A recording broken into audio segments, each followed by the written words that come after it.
أشهد أن محمد رسول الله۔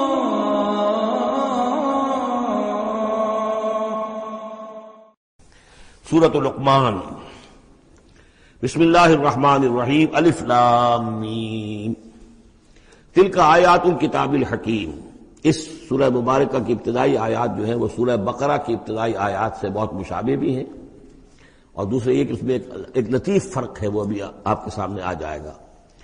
تلک آیات الکتاب الحکیم ھدی ورحمۃ للمحسنین الذین یقیمون الصلاۃ ویؤتون الزکاۃ وهم بالآخرۃ هم یوقنون اولئک علی ھدی من ربہم واولئک هم المفلحون۔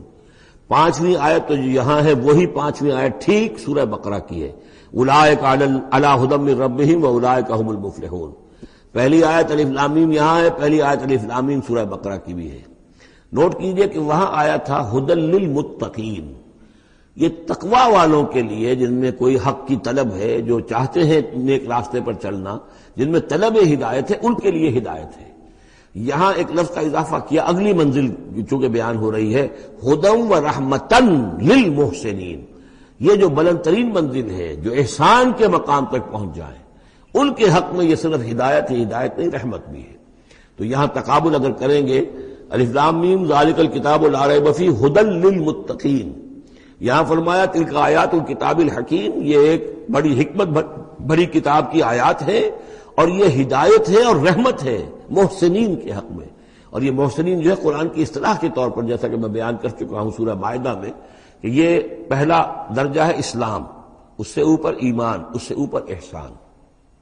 اذا اتقوا وآمنوا وعملوا الصالحات ثم اتقوا وآمنوا ثم اتقوا واحسنوا واللہ یحب المحسنین، ان کے حق میں یہ قرآن رحمت ہے۔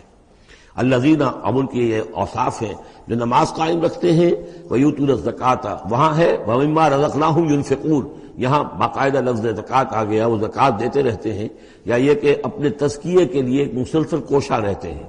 وہم بالآخرۃ ہم یوقنون، اور آخرت پر ان کا پورا یقین ہے۔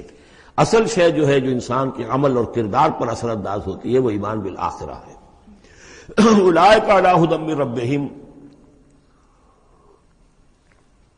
یہ لوگ ہیں ہدایت پر اپنے رب کی جانب سے، واولئک ھم المفلحون، اور یہی ہیں فلاح پانے والے۔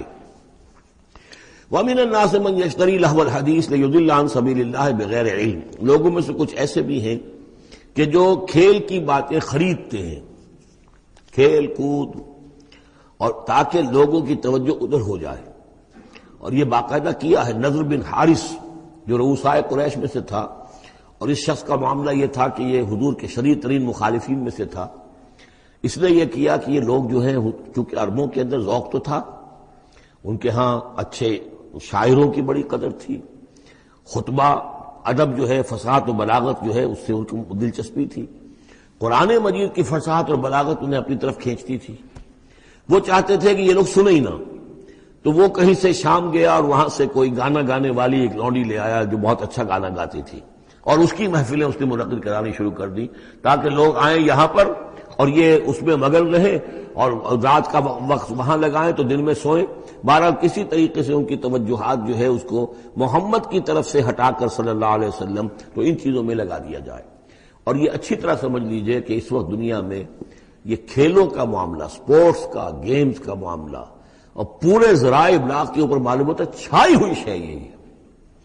ٹی وی کے اوپر تو معلوم ہوتا ہے کہ دنیا کی اہم ترین شے جو ہے وہ یہ گیمز ہیں، ان کے ٹورنامنٹس ہیں، وہ وہاں ہو رہا ہے، یہاں ہو رہا ہے، وہاں ہو رہا ہے، یہاں ہو رہا ہے، یہ ٹینس کا ہے، یہ فلاں کا ہے، یہ تیراکی کا ہے، اور یہ گیم، اس لیے کہ اسی کو دیکھتے رہو۔ جو بھی وقت کوئی فارغ ہے، ظاہر بات ہے کہ کہیں ایسا نہ ہو کہ کہیں بیٹھے بیٹھے کہیں اچانک خیال ہی آ جائے کہ بھئی سوچے انسان میں ہوں کون، کہاں سے آیا ہوں، کہاں جا رہا ہوں، زندگی کا مال کیا ہے، مقصد کیا ہے، اپنی حالات کے بارے میں ہی سوچے، دنیا کدھر جا رہی ہے، قوم کدھر جا رہی ہے، ملک کدھر جا رہا ہے، نہیں، ان کو مست رکھو۔ وہ اقبال نے تو کہا تھا کہ ابلیس نے یہ کہا اپنے کارندوں سے کہ مست رکھو ذکر و فکر صبح گاہی میں اسے، اور پختہ تر کر دو مزاج خانقاہی میں اسے۔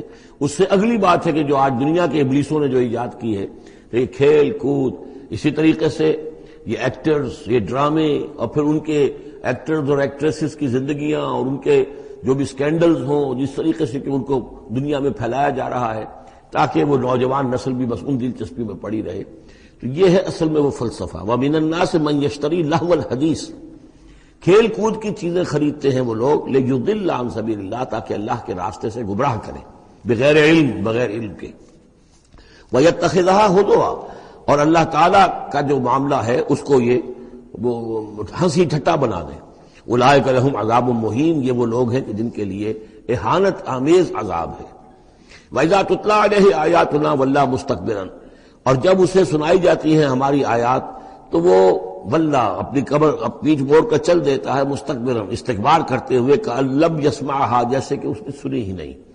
کان فی اذنیہ وقرا، گویا کہ اس کے کانوں میں کچھ ثقل ہے، بوجھ ہے، اس نے سنا ہی نہیں کیا محمد نے سنایا ہے. فبشرہ بعذاب علیم، یہ سارا جو ہے یہ اس نضر بن حارث کے لیے یہ آیات نازل ہوئی ہیں. تو اے نبی اس شخص کو دردناک عذاب کا آپ کی بشارت دے دیجیے. ان الذین آمنوا وعملوا الصالحات لہم جنات النعیم، یقیناً وہ لوگ جو ایمان لائے اور جنہوں نے نیک عمل کیے ان کے لیے نعمتوں بھرے باغات ہیں، خالدین فیہا، جس میں وہ ہمیشہ ہمیش رہیں گے. وعد اللہ حقا، یہ اللہ کا وعدہ ہے جو سچا ہے، پختہ ہے، اٹل ہے، حتمی ہے، یقینی ہے. وہو العزیز الحکیم، اور وہ زبردست ہے، حکمت والا. خلق السماوات بغیر عمد ترونہا، اس نے آسمان بنا دیے بغیر ستونوں کے جو تمہیں نظر آتے ہوں. وَأَلْقَىٰ فِي الْأَرْضِ رَوَاسِيَ أَن تَمِيدَ بِكُمْ، اور اس نے زمین میں ایسے لنگر ڈال دیے ہیں کہ تمہیں لے کر ایک طرف کو لڑک نہ جائے، جھک نہ جائے. وَبَثَّ فِيهَا مِن كُلِّ دَابَّةٍ، اور اس میں ہر طرح کے جانور جو ہے پھیلا دیے ہیں. وَأَنزَلْنَا مِنَ السَّمَاءِ مَاءً، اور اس نے اتارا ہے آسمان سے پانی. فَأَنبَتْنَا فِيهَا مِن كُلِّ زَوْجٍ كَرِيمٍ، اور اس میں ہر طرح کے جو ہے جوڑے نباتات کے اس نے پیدا کر دیے ہیں، ہر طرح کے. آپ کو معلوم ہے کہ ان کی بھی فیملیز ہوتی ہیں، یہ سٹرس فیملی ہے اور یہ فلاں فیملی ہے. اس طریقے سے اللہ تعالیٰ نے ان کے بھی خاندان بنائے ہوئے. ھذا خلق اللہ فارونی ماذا خلق الذین من دونہ، یہ تو ہے اللہ کی تخلیق. تم بھی مانتے ہو کہ اللہ نے بنایا، پھر ذرا مجھے دکھاؤ کیا چیز بنائی ہے انہوں نے جو اس کے سوا معبود تم نے بنا لیے ہیں. بل الظالمون فی ضلال مبین، ظاہر ہے کہ ایسے ان کے عقیدے میں بھی یہ بات نہیں تھی. یہ دوسری بات ہے کہ وہ متوجہ نہیں ہوتے تھے، جو کچھ کر رہے ہیں اس کا کبھی تجزیہ نہیں کرتے تھے. لیکن یہ ہے کہ یہ ظالم جو ہے یہ کھلی گمراہی میں پڑے ہوئے ہیں. اب جو دوسرا رکوع آ رہا ہے سورہ مبارکہ کا، یہ ہمارے اس منتخب نصاب کا ایک اہم درس ہے. اور یہ منتخب نصاب کا پہلا حصہ ہے جو جامع اسباق، سورۃ العصر، پھر آیت البر، تیسرا سبق یہ ہے. اس لیے کہ اس میں بھی وہ انسان کی نجات کے لیے جو چیزیں لازم ہیں وہ سب کی سب ان کا ایک اسکیلیٹن سمجھیے، اس کا جو ہے ایک خاکہ جو ہے، بلو پرنٹ اس کے اندر بھی آ گیا ہے. اور یہ اصل میں ایک ایسے شخص کی مثال ہے جو نہ خود نبی تھے نہ کسی نبی کے پیروکار تھے، لیکن وہی جو بات میں نے بارہا آپ سے عرض کی ہے کہ سلیم الطبع انسان، سلیم الفطرت انسان اور سلیم العقل انسان. فطرت کج نہ ہوئی ہو، پرورٹڈ نہ ہو، اور انسان کی عقل جو ہے اس کے اوپر پردے نہ پڑ گئے ہوں، تو انسان کچھ حقائق تک خود پہنچ جائے گا چاہے کسی نبی کی دعوت اس تک نہ پہنچی ہو. وہ مقام کیا ہے کہ وہ پہچان لے گا کہ اس کائنات کا ایک خالق ہے، وہ اکیلا ہے، وہی اس کا مدبر ہے، وہی چلا رہا ہے، وہ تمام صفات کمال سے بتمام کمال متصف ہے. پھر یہ کہ اس نے جو ہمیں پیدا کیا ہے تو زندگی صرف یہ زندگی نہیں ہے بلکہ کوئی اور زندگی بھی ہوگی، اس کے پاس لوٹنا بھی ہوگا، ہم اس کی طرف جائیں گے اور پھر ہمیں اپنے اعمال کا محاسبہ وہاں پر فیس کرنا ہوگا اور جزا و سزا ہوگی. یہاں تک انسان پہنچ سکتا ہے. یعنی ایمان ابھی نہ کہ یہ ایمان تو تصدیق کو کہتے ہیں، ایمان کا لفظ تو ہوتا ہے جبکہ نبی کی دعوت کی تصدیق کی جائے تو لفظ ایمان ہے. لیکن یوں سمجھیے کہ معرفت یا حکمت، معرفت اور حکمت کے یہ دو سٹیشنز ایسے ہیں کہ جس تک انسان پہنچ جاتا ہے بغیر وحی کی رہنمائی کے، اگر اس کی فطرت سلیم ہے، اس کی عقل سلیم ہے. اس کے بعد وہ سوال کرتا ہے، یہی میں نے سورہ فاتحہ میں آپ کو بتایا تھا کہ سورہ فاتحہ دعا ہے، لیکن کس شخص کی دعا ہے؟ عام آدمی کی دعا نہیں ہے. وہ ہمیں تلقین تو کی گئی ہے، نماز میں ہم وہی پڑھتے ہیں، لیکن اس میں پیش نظر کیا ہے کہ ایک شخص جو اپنی سلامتی طبع، سلامتی فطرت، سلامتی عقل سے یہاں تک تو پہنچ گیا کہ الحمدللہ رب العالمین الرحمن الرحیم مالک یوم الدین ایاک نعبد، یہاں تک تو وہ پہنچ گیا ہے. اے رب پھر تیری ہی بندگی کرنی چاہیے، تیری ہی مرضی پر چلنا چاہیے، لیکن تیری مرضی کس شے میں ہے یہ ہمیں معلوم نہیں. تو کس چیز سے راضی ہوتا ہے، کس سے ناراض ہوتا ہے یہ ہمیں معلوم نہیں. تیری بندگی کیسے کریں یہ ہمیں معلوم نہیں. تو اس سے آگے پھر ہے وہ جو اہدنا الصراط المستقیم، ایاک نعبد و ایاک نستعین اہدنا الصراط المستقیم. تو ایسی ایک شخصیت تھی حضرت لقمان کی. جہاں تک روایات ہیں ان سے معلوم ہوتا ہے کہ یہ حبشی النسل تھے. نوبیا ایک جگہ ہے کہ جو سوڈان اور یوں سمجھیے کہ مصر کے تقریباً درمیان یا سرحد پر ہے، وہاں یہ رہتے تھے اور کارپینٹر تھے. لیکن یہ کہ اللہ تعالیٰ ذہانت جس کو بھی چاہے دے دے، لیکن ان کے اندر اللہ تعالیٰ نے وہ ذہانت بھی دی تھی، اور وہ سلامتی فکر، سلامتی عقل، سلامتی فطرت، سلامتی قلب. اس کے نتیجے میں وہ اس چیز تک پہنچ گئے تھے، توحید تک. اور اس کے ساتھ ہی یہ ہے کہ اعمال انسان کے جو ہیں وہ ضائع جانے والے نہیں ہیں، ان کا کوئی نہ کوئی بدلہ مل کر رہے گا. باقی یہ کہ جو چیزیں وہی سے معلوم ہوتی ہیں، جنت دوزخ، وہ تو ان کے تذکرہ نہیں ملے گا اس کے اندر. جو چیزیں، اور کسی رسول کا تذکرہ بھی نہیں ملے گا، اس لیے کہ وہ کسی رسول کے امتی ہوتے تو تذکرہ کرتے.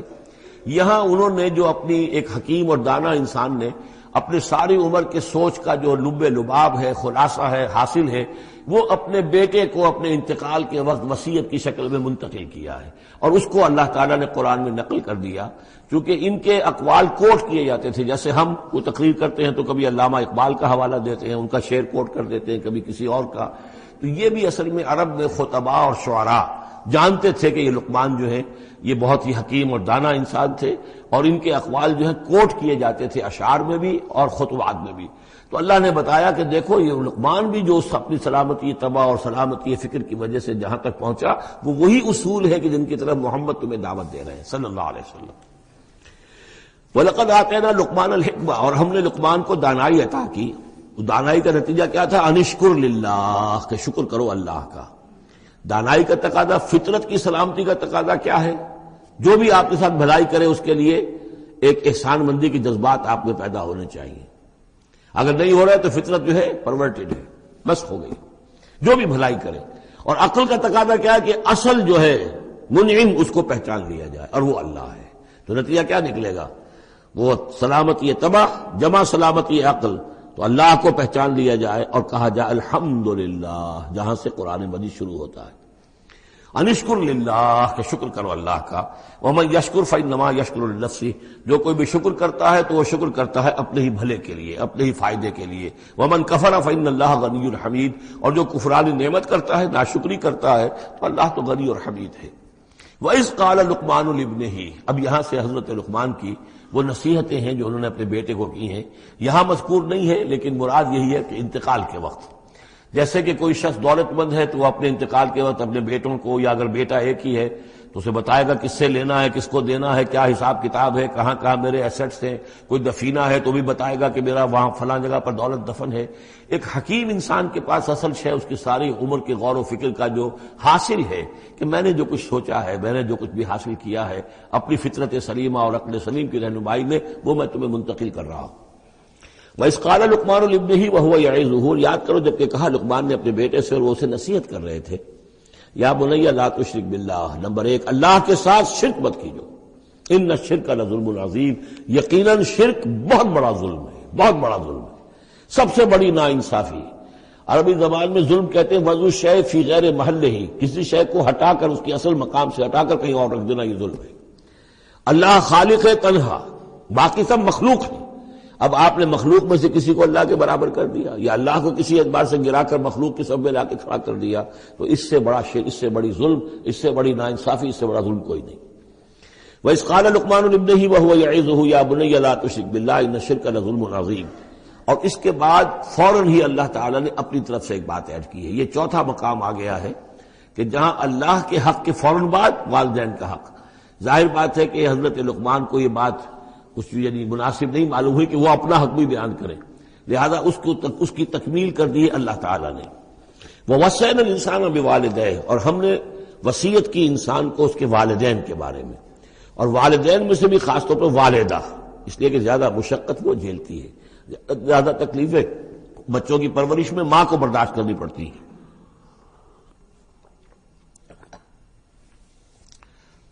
وَوَصَّيْنَا الْإِنسَانَ بِوَالِدَيْهِ حملته امه وهنا على وهن، اسے اٹھائے رکھا، وہ جو حمل ہے اس کے اپنے جسم کے اندر اٹھائے رکھا اس نے اس کو، وهنا على وهن، کمزوری پر کمزوری جھیل کر. وفصاله في عامين، پھر اس کا دودھ چھڑانا ہوا 2 سال میں سے، پھر یہ کہ پہلے 9 مہینے تو جونک کی طرح اس کے جسم کے اندر خون چوستا رہا، اور اس کے بعد پھر جو ہے دودھ اس کا جو ہے پیا ہے، تو وہ بھی اس کی توانائیاں اور اس کی قوت ہی ہے کہ جو دودھ کی شکل میں اس کے لیے غذا بنی ہے۔ انشکر لی ولوالدیک، کہ شکر کرو میرا اور اپنے والدین کا، الی المصیر، اور میری طرف تم کو لوٹ کر آنا ہے۔ اب دیکھیے جیسے میں نے وہاں عرض کیا تھا کہ سورہ عنکبوت میں اور اس میں بڑی مناسبت ہے ان دو میں، وہ مضمون اب یہاں بھی آ رہا ہے کہ اگر یہ 2 حق ٹکرا جائیں، ایک حق اللہ کا ہے شرک نہ کیا جائے، ایک حق والدین کے ساتھ حسن سلوک ہے، اب یہ ٹکرا گئے، والدین کہہ رہے ہیں شرک کرو، اب کیا کریں؟ وَإِن جَاهَدَاكَ عَلَىٰ أَن تُشْرِكَ بِي مَا لَيْسَ لَكَ بِهِ عِلْمٌ، اگر وہ تم سے جہاد کریں، تم پر دباؤ ڈالیں، تم سے لڑیں، تم سے جھگڑیں اور تمہیں مجبور کریں کہ تم شریک کرو اور شرک کرو میرے ساتھ ایسی چیز کا کہ جس کا تمہارے پاس کوئی علم نہیں ہے، فَلَا تُطِعْهُمَا، تو ان کا کہنا مت مانو۔ وہاں پر بھی یہ مضمون آ چکا، یہاں دوبارہ آ گیا کہ ان کے حقوق ایک حد تک ہیں، اس سے آگے بڑھ کر وہ اللہ کے حقوق پر ڈاکہ ڈالنے لگے، بازی بازی بارش بابا ہم بازی، ان کے حقوق اللہ کے حقوق کے برابر نہیں ہو سکتے، ان کے حقوق اللہ کے حقوق سے فائق نہیں ہو سکتے، اس کے نیچے نیچے ہیں، تو شرک نہیں۔ البتہ یہاں یہ ذہن میں رکھیے کہ شرک صرف بت پرستی کو نہیں کہتے، لا تشرک، شرک کی کوئی قسم بھی ہو۔ اب اللہ کے کسی ایک حکم کو اگر والدین کہتے ہیں توڑو، اس کا کیا مطلب ہے؟ یہ شرک کا حکم دے رہے ہیں، اس لیے کہ آپ نے والدین کے کہنے پر اللہ کے حکم کی خلاف ورزی کی، اس کا مطلب ہے کہ آپ نے مطاع اور معبود والدین کو بنا لیا۔ نفس کے کہنے پر آپ حرام کے اندر منہ مار رہے ہیں تو آپ کا جو حرام جو دولت ہے وہ آپ کا معبود ہے، اور آپ کا نفس آپ کا معبود ہے۔ ارأیت من اتخذ الہہ ہواہ، کیا تم نے دیکھا اس شخص کو جس نے اپنی خواہش و نفس کو اپنا معبود بنا لیا؟ تو شرک کا مفہوم جو ہے اس کا پورا وسیع مفہوم، اور جیسا کہ اس سے پہلے بھی تذکرہ ہو چکا ہے، اس پر الحمدللہ کہ میں نے تقریباً 20 سال پرانی بات ہے یہ کہ میں نے اقسام حقیقت و اقسام شرک پر 6 گھنٹے کے کیسٹس جو ہیں میرے وہ ریکارڈڈ ہیں اور موجود ہیں۔ تو اس حوالے سے اس کو یہ نہیں سمجھنا چاہیے کہ شرک سے مراد صرف بت پرستی ہے۔ وَإِن جَاهَدَاكَ عَلَىٰ أَن تُشْرِكَ بِي مَا لَيْسَ لَكَ بِهِ عِلْمٌ فَلَا تُطِعْهُمَا، لیکن دیکھیے یہ ہے اللہ تعالیٰ کی تعلیم، اس کے اندر کیا توازن ہے۔ اس کا یہ مطلب نہیں ہے کہ والدین کے سارے حقوق ہی ساقط ہو گئے۔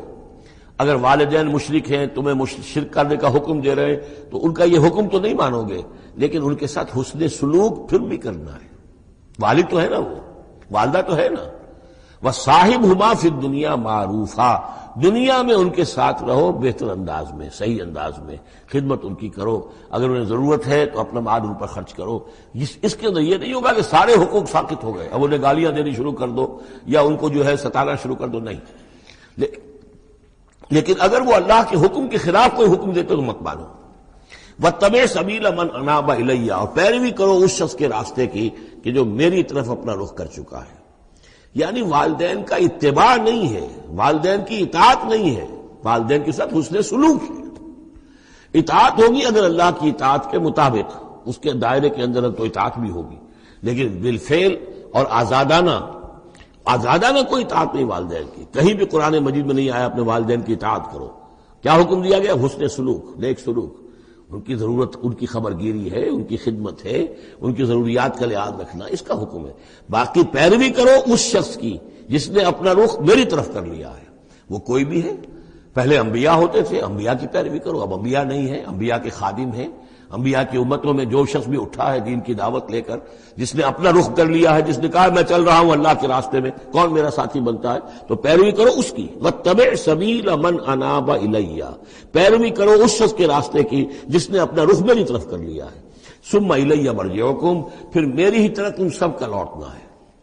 والدین بھی یہی آ جائیں گے میرے پاس، تم بھی آ جاؤ گے۔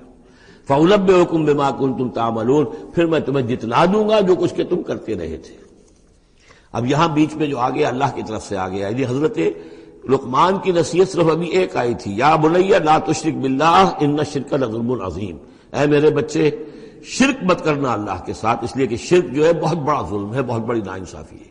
دوسری وصیت ان کی کیا ہے؟ یا بنی انہا ان تک مثقال حبۃ من خردل فتکن فی صخرۃ او فی السماوات او فی الارض یأت بها اللہ ان اللہ لطیف خبیر۔ اے میرے بچے عمل، خواہ وہ نیکی کا ہو خواہ بدی کا ہو، انہا، ہا کی ضمیر ہے عمل کی طرف، عمل خواہ ایک رائی کے دانے کے ہم وزن ہو۔ اب یہ سب سے چھوٹی چیز رائی کا دانہ، فتیلہ، نقیرہ، یہ تین چیزیں آتی ہیں قرآن مجید میں عام طور پر چھوٹی شے کے لیے، لا یظلمون فتیلہ، لا یظلمون نقیرہ، اور یہ کہ رائی کا دانہ بہت چھوٹا۔ تو چاہے وہ نیکی یا بدی ہو، رائی کے دانے کے ہم وزن، اور پھر فتکن فی صخرۃ، وہ کسی پہاڑ کی، کسی چٹان کے پیٹ میں جا کر، کسی کھو کے اندر جا کر وہ عمل کیا گیا ہو، اور فی السماوات، یا آسمانوں میں کیا گیا ہو۔ اب تو آسمانوں میں ہے نا، آپ خلا میں جا کر وہ عمل کر رہے ہیں، تو پھر اب تو انسان جو ہے وہاں تک پہنچ گیا ہے۔ اور فی الارض، یا زمین کے پیٹ میں گھس کر کیا گیا ہو، یاتی بہ اللہ، اللہ اسے لے آئے گا۔ یعنی انسانی اعمال، انسان اشرف المخلوقات ہے، اور انسانی اعمال ایسی گھٹیا چیز نہیں ہے کہ ایسے ضائع کر دے اللہ، چاہے وہ نیکی ہے چاہے بدی۔ فمن یعمل مثقال ذرۃ خیرا یرہ ومن یعمل مثقال ذرۃ شرا یرہ، لیکن عمل ضائع نہیں ہوگا، چاہے وہ رائی کے دانے کے برابر ہو، پھر چاہے وہ کسی چٹان میں گھس کر کیا گیا ہو، کسی پہاڑ کی کھو میں کیا گیا ہو، چاہے وہ خلا اور فضا کی پہنائیوں میں کیا گیا ہو، چاہے وہ زمین کے اندر سرنگ کھود کر کیا گیا ہو، یات بہ اللہ ان اللہ لطیف خبیر، یقیناً اللہ تعالی باریک بین ہے، باخبر ہے۔ اب دو چیزیں آ گئیں، اللہ کے ساتھ شرک نہیں، اور اعمال کے بارے میں دیکھ لو، نیکی اور بدی کے نتائج نکل کر رہیں گے۔ اس سے آگے باعث بعد الموت کا یہاں تذکرہ نہیں ہے، اس سے بعد جنت اور دوزخ کا، اس لیے کہ یہ چیزیں معلوم ہوتی ہیں پھر نبی کے بتانے سے۔ اصولی طور پر جو چیز حکمت سے انسان جہاں تک پہنچ سکتا ہے وہ دو ہے، ایک خالق اور اس کے ساتھ شرک نہ ہو، اور نمبر دو اس اعمال انسانی ان کا ضرور بدلہ ملے گا۔ اب اس کے بعد تیسری بات، یا بنی اقم الصلاۃ، نماز قائم رکھو۔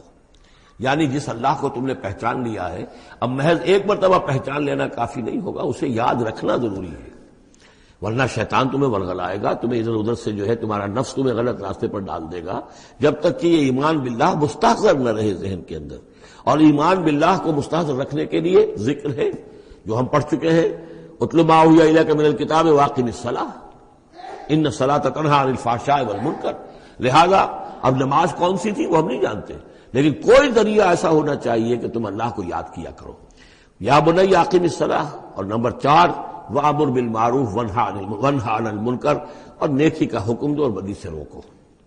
یہ بھی تمہاری ذمہ داریوں میں سے ہے، یہ بھی انسان کی، یوں سمجھیے کہ اس کی انسانیت، اس کی شرافت، اس کی مروت کا تقاضا ہے کہ وہ اپنے جو ابنائے نو ہیں، جو بھی انسان ہیں، ان کی بھلائی کے لیے کوشاں ہوں، اور سب سے بڑی بھلائی ان کی اور سب سے بڑی خدمت یہی ہے کہ انہیں برائیوں سے روکا جائے اور بھلائیوں کی دعوت دی جائے۔ وَاصْبِرْ عَلَىٰ مَا أَصَابَكَ، اور یہ بھی جان لو کہ اگر یہ امر بالمعروف اور نہی عن المنکر کرو گے تو تکلیفیں آئیں گی، مصیبت آئیں گی۔ پسند تو کسی کو نہیں ہے کہ آپ اس پر تنقید کریں۔ اگر آپ کسی بچے کو بھی سڑک پر کھیل رہا ہو، گلی میں کھیل رہا ہو، اگر آپ اس سے کہہ دیں کہ بیٹے یہ کوئی کرکٹ کھیلنے کی جگہ نہیں ہے، کسی کی گاڑی کا شیشہ توڑو گے تم، تو آپ دیکھ لیجئے پھر کیا آپ کا وہ اس کو کیا جواب دے گا آپ کو۔ اسی لیے آپ بولتے ہی نہیں ہیں کہ اپنی عزت لے کر وہاں سے نکل جائیں۔ تو کسی کو بھی نصیحت پسند نہیں ہے، حق کڑوا ہے، لہذا آپ اگر حق کہنا ہے اور نصیحت کرنی ہے تو پھر تیار رہو کہ وہ ممکن ہے تمہیں پلٹ کر گالی دے دے، وہ کہے کہ تم پہلے ذرا اپنے دامن کو دیکھو تمہارے کتنے دھبے ہیں۔ اب جو بھی ہو برداشت کرو، اور اگر کوئی بڑی بات ہے، اگر فرعون کے سامنے جا کر حق کہو گے تو وہ تو کہے گا کہ میں تمہیں جیل میں ڈالوں گا۔ تو اس طریقے سے یہ وَاصْبِرْ عَلَىٰ مَا أَصَابَكَ، پھر جو شے بھی تم پر آئے اس پر صبر کرو، إِنَّ ذَلِكَ مِنْ عَزْمِ الْأُمُورِ، یقیناً یہ چیزیں ہیں جو بڑی ہمت کے کاموں میں سے۔ گویا کہ وہ چاروں چیزیں اس میں آ گئیں، وَالْعَصْرِ إِنَّ الْإِنسَانَ لَفِي خُسْرٍ إِلَّا الَّذِينَ آمَنُوا وَعَمِلُوا الصَّالِحَاتِ وَتَوَاصَوْا بِالْحَقِّ وَتَوَاصَوْا بِالصَّبْرِ۔ یہاں اصطلاحات علیحدہ ہو گئی، تواصی کے بجائے امر بالمعروف نہی عن المنکر آ گیا، صبر جو کا تو ہے، باقی ایمان اور وہ تمام چیزیں، اعمال صالحہ میں سے نماز آ گئی، والدین کے ساتھ حسن سلوک آ گیا۔ آخری دو آیتیں ہیں وَلَا تُصَعِّرْ خَدَّكَ لِلنَّاسِ، اور دیکھو اپنے گالوں کو پھلا کر مت رکھو لوگوں کے سامنے، یعنی تکبر اور غرور، اس انداز میں رہنا۔ وَلَا تَمْشِ فِي الْأَرْضِ مَرَحًا، اور تم زمین میں اکڑ کر نہ چلو۔ ان اللہ لا يحب كل مختال فخور، یقیناً اللہ تعالیٰ کو جو اکڑنے والے ہیں، اور یہ مختال بنا ہے خیل سے، خیل کہتے ہیں گھوڑے کو، گھوڑے کی چال میں ایک تمکنت ہوتی ہے، تو جب انسان بھی بڑی تمکنت کے ساتھ چلتا ہے تو وہ گویا کہ اختیال بن گیا۔ لا يحب كل مختال فخور، شیخی خورے، فخر کرنے والے، اکڑنے والے اللہ کو پسند نہیں ہے۔ یہ مضمون سورہ بنی اسرائیل میں بھی آ چکا ہے۔ وَلَا تَمْشِ فِي الْأَرْضِ مَرَحًا إِنَّكَ لَن تَخْرِقَ الْأَرْضَ وَلَن تَبْلُغَ الْجِبَالَ طُولًا، تم کتنا ہی پاؤں مار کر چلو ہماری زمین کو پھاڑ نہیں سکتے، اور کتنی گردن اکڑا لو، اونچے ہو جاؤ، سینہ تان لو اور اوپر ترا بھی چڑھا لو، لیکن یہ کہ تم پہاڑوں کی اونچائی تک نہیں پہنچ سکتے۔ آخری بات فرمائی وقصد فی مشیک، اپنی چال میں میانہ روی اختیار کرو۔ یہ میانہ روی ہر اعتبار سے، چال میں بھی، خرچ میں بھی، والذین اذا انفقوا لم یسرفوا ولم یقتروا وکان بین ذلک قواما، یہ ایک مچور شخصیت کا کہ اس کے اندر ہر اعتبار سے معلوم توازن ہو، انتہا پسندی کسی بھی اعتبار سے نہ ہو۔ وقصد فی مشیک واغضض من صوتک، اور اپنی آواز کو پست رکھو۔ اس کا مطلب کیا ہے کہ کہیں کوئی آرگومنٹ ہے، کہ جھگڑا ہو گیا ہے تو آواز کو بلند کرنے کی کوشش نہ کرو، بات اپنی کرو۔ عام طور پر یہ ہوتا ہے کہ جب آدمی دیکھتا ہے کہ میری دلیل تو کمزور پڑ گئی تو پھر وہ اپنی آواز کی والیوم بڑھا کر کوشش کرتا ہے کہ کمپنسیٹ کرے کہ دلیل عقلی اعتبار سے تو کمزور ہے لیکن میری آواز جو ہے وہ اس کے اندر وزن پیدا کر دے۔ ولا واغضض من صوتک، اور دیکھو ان انکر الاصوات لصوت الحمیر، آواز جو گدھے کی ہوتی ہے وہ ڈھیچو ڈھیچو جب کرتا ہے تو بلند تو وہ بہت ہوتی ہے، لیکن کس قدر ناپسندیدہ آواز ہے، کتنی ناپسندیدہ آواز ہے۔ تو آواز کی بلندی کوئی حسن نہیں ہے، اصل تو یہ شے ہے کہ آپ جو بات کہیں وہ وزنی ہو، وہ دلیل کے ساتھ ہو، اور وہ آپ اپنی بات کو منوا سکیں اس کے حوالے سے۔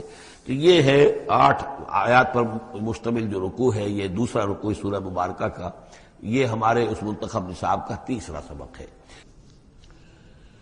أَلَمْ تَرَوْا أَنَّ اللَّهَ سَخَّرَ لَكُم مَّا فِي السَّمَاوَاتِ وَمَا فِي الْأَرْضِ وَأَسْبَغَ عَلَيْكُمْ نِعَمَهُ ظَاهِرَةً وَبَاطِنَةً وَمِنَ النَّاسِ مَن يُجَادِلُ فِي اللَّهِ بِغَيْرِ عِلْمٍ وَلَا هُدًى وَلَا كِتَابٍ مُنِيرٍ صدق اللہ العظیم۔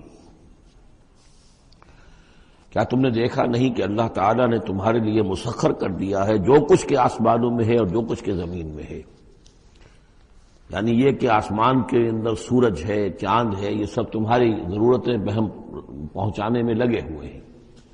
سورج کی تمازت ہے جس سے تمہاری فصلیں پکتی ہیں، اسی سے ہواؤں کا نظام چل رہا ہے، بارشوں کا برسنا، تو یہ سارا معلوم ہوتا ہے کہ تمہارے لیے یہ سب بستر بچھایا ہے اللہ نے اور ساری تمہاری ضرورتیں پوری کی ہیں۔ وَأَسْبَغَ عَلَيْكُمْ نِعَمَهُ، اور اس نے تم پر اپنی ساری نعمتیں مکمل کر دی ہیں، پوری کر دی ہیں۔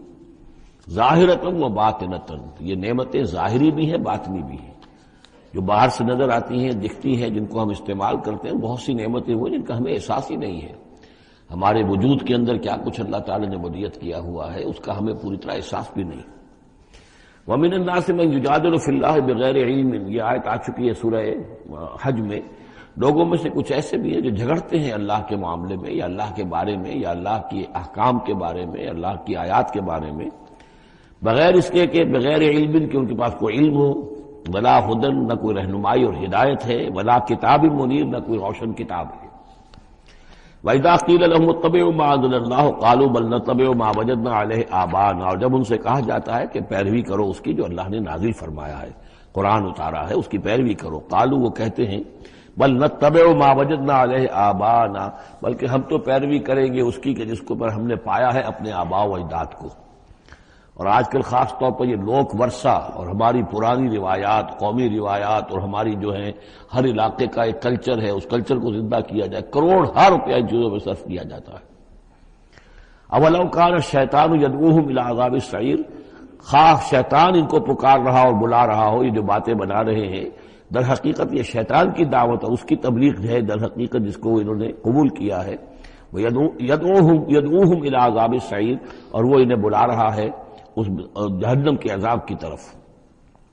وَمَن يُسْلِمْ وَجْهَهُ إِلَى اللَّهِ وَهُوَ مُحْسِنٌ، اور جس شخص نے اپنا چہرہ اللہ کے سامنے جھکا دیا، تابع فرمان کر دیا اپنے چہرے کو الی اللہ، اللہ کی جانب، وَهُوَ مُحْسِنٌ، اور وہ احسان کی روش اختیار کرے، فَقَدِ اسْتَمْسَكَ بِالْعُرْوَةِ الْوُثْقَىٰ، تو اس نے تو مضبوط تھام لیا ہے، مضبوط کنڈے کو، اس کا ہاتھ پڑ گیا ہے۔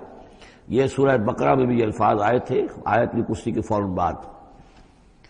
فَمَن يَكْفُرْ بِالطَّاغُوتِ وَيُؤْمِن بِاللَّهِ فَقَدِ اسْتَمْسَكَ بِالْعُرْوَةِ الْوُثْقَىٰ وَإِلَى اللَّهِ عَاقِبَةُ الْأُمُورِ، اور تمام معاملات کا انجام آخر کار اللہ ہی کے ہاتھ میں ہے، اللہ ہی تک اس کو لوٹا دیا جائے گا۔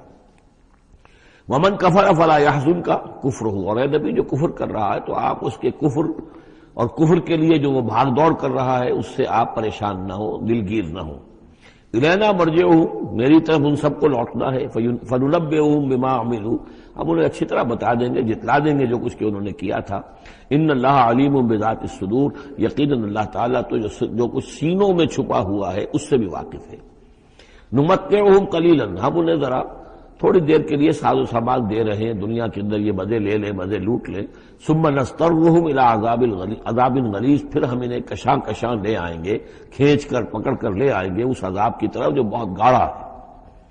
وَلَئِن سَأَلْتَهُم مَّن خَلَقَ السَّمَاوَاتِ وَالْأَرْضَ لَيَقُولُنَّ اللَّهُ، اور جب اگر آپ ان سے پوچھیں کس نے پیدا کیا آسمان اور زمین تو وہ کہیں گے اللہ نے۔ قُلِ الْحَمْدُ لِلَّهِ، کہیے الحمدللہ، ساری حمد بھی پھر اسی کی ہے۔ بل اکثرهم لا يعلمون، لیکن یہ کہ ان کی اکثریت علم نہیں رکھتی۔ للہ ما فی السماوات والارض، آسمان اور زمین میں جو کچھ ہے وہ اللہ کے لیے ہے، اللہ ہی کا ہے، اللہ کی ملکیت ہے، یہ لام تملیک ہے، اللہ کی ملکیت ہے ہر وہ شے جو بھی کچھ ہے آسمانوں میں اور زمین میں۔ ان اللہ هو الغنی الحمید، یقیناً وہ غنی ہے، اسے کوئی احتیاج نہیں، اور حمید ہے، بڑی خوبیوں والا ہے، اپنی ذات میں ستودہ صفات ہے۔ وَلَوْ أَنَّ مَا فِي الْأَرْضِ مِنْ شَجَرَةٍ أَقْلَامٌ، اور اگر جتنے بھی زمین میں درخت ہیں وہ قلم بن جائیں، والبحر، اور سمندر جو ہے وہ سیاہی بن جائے، جیسے میں یہ مضمون سورہ کہف میں بھی آ چکا ہے۔ قُلْ لَوْ كَانَ الْبَحْرُ مِدَادًا لِكَلِمَاتِ رَبِّي وَلَنَفِدَ الْبَحْرُ قَبْلَ أَن تَنفَدَ كَلِمَاتُ رَبِّي وَلَوْ جِئْنَا بِمِثْلِهِ مَدَدًا، اگر پورا سمندر جو ہے میرے رب کے کلمات کو لکھنے کے لیے سیاہی بن جائے تو وہ سیاہی سمندر ختم ہو جائے گا، لیکن یہ کہ میرے رب کے کلمات ختم نہیں ہوں گے چاہے اتنا ہی سمندر اور لے آیا جائے۔ وہی مضمون یہاں بھی آ رہا، اور یہ بات نوٹ کی ہے، میں نے کئی مرتبہ آپ کو بتائی ہے کہ اہم مضامین قرآن مجید میں کم سے کم دو جگہ ضرور ملتے ہیں۔ وَلَوْ، اب وہاں پر صرف سیاہی کا تذکرہ تھا، یہاں سیاہی کے ساتھ قلم۔ وَلَوْ أَنَّ مَا فِي الْأَرْضِ مِنْ شَجَرَةٍ أَقْلَامٌ، اگر جتنے بھی درخت زمین میں ہیں وہ سب کے سب قلم بن جائیں۔ وَالْبَحْرُ، اور سیاہی جو ہے یہاں پہ اب محظوظ سمجھیے مدادن، اور بحر جو ہے سمندر جو ہے وہ سیاہی کی شکل اختیار کر لے۔ یمدہ من بعدہ سبعۃ ابحر، اور اس سیاہی کو پھر مزید پھیلائے اور بڑھائے 7 سمندر اور اس کے اندر جو ہے ڈال دیے جائیں۔ ما نفدت کلمات اللہ، اللہ تعالیٰ کی کلمات ختم نہیں ہوں گے۔ اور یہ میں عرض کر چکا ہوں، اس سے مراد کیا ہے کہ ہر شے جو اس کائنات میں ہے اللہ تعالیٰ کے کلمہ کن کا ظہور ہے، تو گویا کہ یہ تمام مخلوقات جو ہے کلمات اللہ ہے۔ اس اعتبار سے ظاہر بات ہے کہ احصاء کرنا ممکن ہی نہیں، اور آج کچھ نہ کچھ ہمیں اندازہ ہے کہ یہ کائنات کتنی وسیع و عریض ہے۔ ابھی تک بڑی سے بڑی ٹیلیسکوپس ایجاد کرنے کے باوجود trillions and trillions and trillions of light years تک تو ہم نے دیکھ لیا ہے، لیکن کائنات کا سرا ابھی ہمیں نظر نہیں آیا کہ یہ شروع کہاں ہوتی ہے ختم کہاں ہوتی ہے۔ تو اس سے اندازہ کریں اللہ تعالیٰ کی خلاقی کا اور اس کی مخلوقات کتنی ہیں۔ تو وہ جتنے بھی کلمات کن ہیں اگر ان کو لکھنے کے لیے تمام جو ہے زمین کے درخت وہ قلم بن جائیں اور تمام سمندر جو ہے وہ سیاہی بن جائے اور 7 سمندر اور بھی اس میں ایڈ کر دیے جائیں، تب بھی یہ کہ اللہ کے کلمات ختم نہیں ہوں گے۔ ان اللہ عزیز الحکیم، یقیناً اللہ تعالیٰ زبردست ہے، حکمت والا۔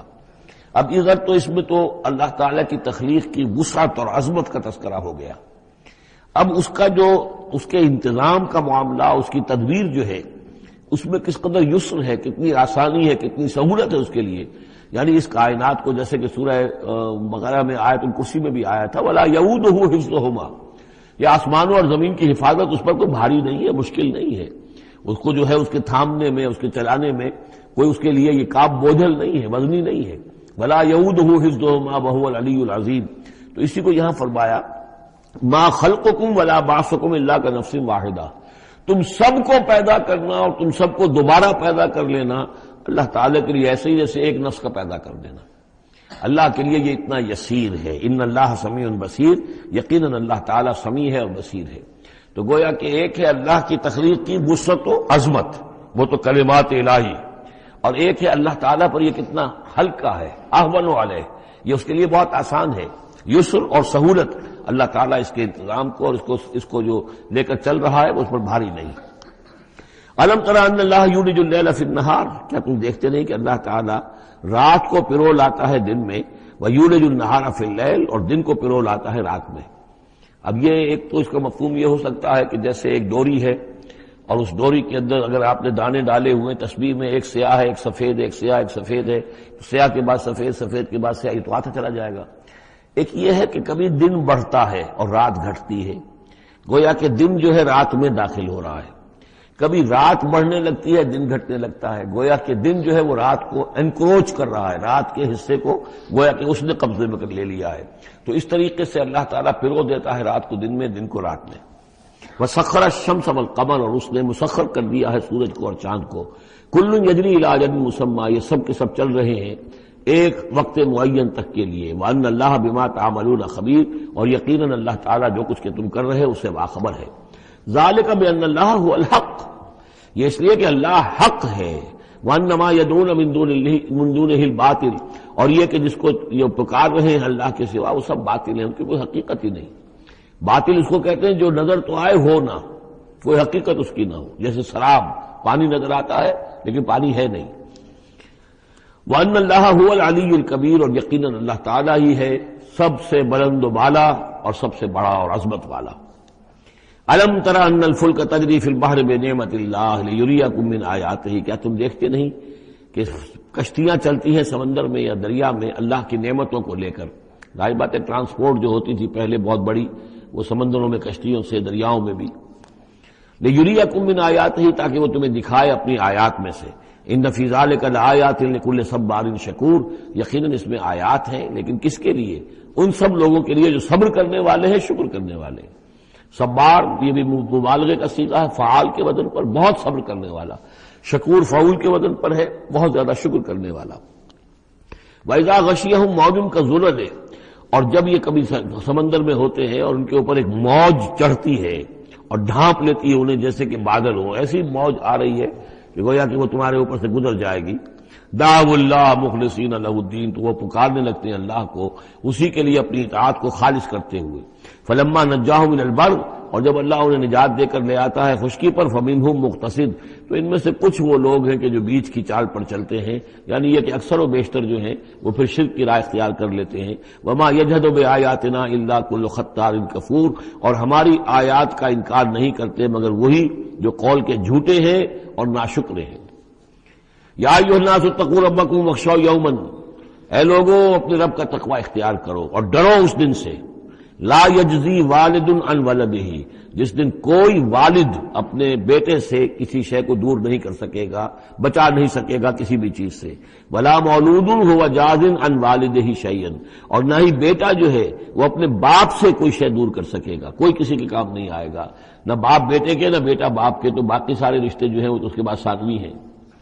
ان وعد اللہ حق، یہاں وہ آیت بھی یاد آ گئی ہوگی آپ کو، یا بنی اسرائیل اذکروا نعمتی التی انعمت علیکم انی فضلتکم علی العالمین واتقوا یوما لا تجزی نفس عن نفس شیئا ولا يقبل منها شفاعۃ ولا یؤخذ منها عدل ولا هم ينصرون۔ یا ایھا الناس اتقوا ربکم واخشوا یوما لا یجزی والد عن ولدہ ولا مولود هو جاز عن والدہ شیئا ان وعد اللہ حق، اللہ کا وعدہ سچا ہے، شدنی ہے، اٹل ہے، ہو کر رہے گا، قیامت آ کر رہے گی، جزا و سزا ہو کر رہے گی۔ فلا تغرنکم الحیات الدنیا، تو دیکھو تمہیں نہ دھوکے میں ڈال دے یہ دنیا کی زندگی، تم اسی کے اوپر ریجھ جاؤ، اسی میں مگن ہو جاؤ، اسی میں گم ہو جاؤ، تو گویا کہ یہ تمہارے لیے پھر دھوکے کی ٹٹی بن گئی کہ اصل زندگی سے تمہیں جو ہے ذہناً جو ہے اس نے غافل کر دیا۔ ولا یغرنکم باللہ الغرور، اور دیکھنا وہ دھوکے باز تمہیں اللہ تعالیٰ کی شان غفاری کے حوالے سے دھوکہ نہ دے۔ یہ شیطان آ کر یہ بھی کہتا ہے کہ اللہ تو بڑا غفار ہے، تم نے کیا کیا، کچھ چھوٹے سے گناہ تھوڑے سے کیے، اللہ کی مغفرت تو بہت وسیع ہے، خامخواہ کاہے کو گھبراتے ہو، کاہے کو توبہ کرتے ہو۔ تو یہ جو ہے اللہ کی رحیمی، اللہ کی شان غفاری کا حوالے سے دھوکے میں دینا انسان کو۔ ولا یغرنکم باللہ الغرور ان اللہ عندہ علم الساعہ، اللہ ہی ہے کہ جس کے پاس ہے قیامت کا علم کہ قیامت کب آئے گی۔ ساعہ اور قیامہ، اس کے فرق کو ذہن میں رکھیے۔ گھڑی وہ معین گھڑی جبکہ زلزلہ ہوگا اور یہ اجرام سماویہ جو ہیں وہ ایک دوسرے سے ٹکرائیں گے اور پہاڑ جو ہے روئی کے گالوں، یہ ساعہ ہے جس میں کہ ہلاکت ہوگی دنیا کی آخری۔ اور پھر باعث بادل موت کے بعد جو دن آنا ہے وہ قیامہ ہے۔ قیام کہتے ہیں کھڑے ہونے کو، اس دن کھڑے ہوں گے لوگ اور حاضر ہوں گے اپنے رب کے حضور میں۔ تو عام طور پر ہم قیامت کا لفظ جب بولتے ہیں تو ساعت کی جگہ پر بولتے ہیں۔ قرآن کی جو پرٹیکولر اپنی ٹرمینالوجی ہے اس میں یہ ساعہ ہے، وہ گھڑی کہ جس میں ہلچل ہوگی اور یہ جو بھی کچھ ہونا ہے جس کا کہ نقشہ کھینچا گیا، القاریہ والقاریہ وما ادراک ما القاریہ، یہ ہے الساعہ۔ لیکن پھر جب بعد الموت کے بعد جب کھڑے ہونا ہے قبروں سے نکل کر اللہ کے حضور میں، تو یہ ہوگا قیامہ، کھڑے ہونے کا دن۔ ان اللہ عنده علم الساعہ، وہ ساعت کب آئے گی اس کا علم صرف اللہ کے پاس ہے۔ وَيُنَزِّلُ الْغَيْثَ، وہی بارش برساتا ہے۔ وَيَعْلَمُ مَا فِي الْأَرْحَامِ، وہ جانتا ہے جو کچھ کے رحموں میں ہے، ماں کے پیٹ میں کیا ہے وہ جانتا ہے۔ وَمَا تَدْرِي نَفْسٌ، اور کوئی جان نہیں جانتی ماذا تکسب غدا، کہ کل وہ کیا کمائی کرے گی۔ وَمَا تَدْرِي نَفْسٌ، اور کوئی جان نہیں جانتی بِأَيِّ أَرْضٍ تَمُوتُ، کہ کس زمین میں اس کی موت واقع ہوگی۔ ایک شخص ہے اپنے ملک سے صرف چند دن کے لیے کہیں باہر گیا، وہیں انتقال ہو گیا، اسے کبھی گمان بھی نہیں ہو سکتا تھا، سال ہر سال سے کہیں مقیم ہے، وہاں موت نہیں آئی، اور کہیں گیا ہے اور وہاں موت آ گئی، تو کوئی نہیں جانتا کس زمین میں اس کی موت واقع ہوگی۔ ان اللہ علیم الخبیر، یقیناً اللہ تعالیٰ علیم اور خبیر ہے۔ یہ جو 5 چیزیں یہاں گنوائی گئی ہیں، اس میں آج کل بڑا اشکال ہے، اور لوگ کہتے ہیں کہ یہ آپ پتہ چل جاتا ہے کہ ماں کے رحم میں جو ہے، ماں کے پیٹ میں بیٹا ہے یا بیٹی ہے۔ اس کے 2 اعتبار سے اس کو سمجھ لیجئے۔ اس آیت میں 5 چیزوں کا ذکر ہے۔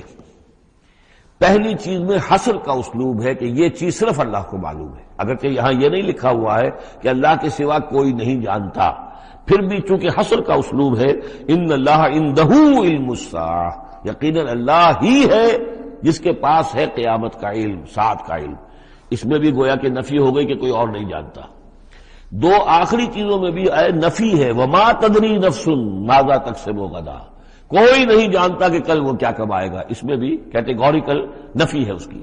وما تدری نفس بأی ارض تموت، یہ بھی پھر کیٹیگوریکل نفی ہے کہ نہیں کوئی جانتا، کوئی جان نہیں جانتی کہ کہاں اس کی موت واقع ہوگی۔ لیکن 2 چیزیں جو ہے کیٹیگوریکل ڈینائل نہیں ہے۔ وَيُنَزِّلُ الْغَيْثَ، اللہ بارش برساتا ہے، یہ کہاں لکھا؟ نہ یہاں اس حصر کا اسلوب ہے، نہ یہ لکھا ہے کہ یہ کام جو ہے صرف اللہ کرتا ہے۔ اسی طرح یعلم ما فی الارحام، اللہ جانتا ہے جو کچھ کے رحموں میں ہے، اب یہ جو نہیں لکھا کہ کوئی اور نہیں جانتا۔ اس اعتبار سے قرآن مجید کے الفاظ جو ہیں ان کے اوپر تو اعتراض وارد ہو ہی نہیں سکتا۔ البتہ اعتراض اگر کچھ وارد ہوتا تو ایک حدیث پر ہوتا ہے۔ حدیث میں یہ آیا ہے کہ حضرت جبرائیل نے جب پوچھا تھا کہ مجھے قیامت کے بارے میں بتائیے، تو اس میں سے ایک روایت میں یہ الفاظ آئے ہیں کہ فی 5 لا یعلمہن الا اللہ، یہ قیامت کا علم جو ہے یہ تو ان 5 چیزوں میں سے ہے جنہیں اللہ کے سوا کوئی نہیں جانتا، اور وہاں حضور نے یہ ساری چیزیں گنوائی ہیں۔ اس کا جو ہے جواب وہ یہ ہے کہ رحم میں کیا ہے اس کا صرف ایک پہلو ہمیں معلوم ہوا ہے کہ وہ بیٹا یا بیٹی ہے، باقی جو کچھ ہے اس کے نہ معلوم کتنے پہلو ہیں، کتنا ذہین ہے، کس قدر فطین ہے، اس کے اندر کیا اوصاف ہے، اس میں کیا صلاحیتیں ہیں، شقی ہے یا سعید ہے، نیکوکار ہوگا بدکار ہوگا، کیا پتہ ہے، یا ہوگا یا ہوگی۔ تو اس سے یہ کہ اس کی جو حدیث کا بھی معاملہ ہے اس کی بھی جو ہے اس کی توجیہ موجود ہے، اس پہ کسی گھبرانے کی ضرورت نہیں ہے۔ ان اللہ علیم الخبیر، یقیناً اللہ تعالی علیم اور خبیر ہے۔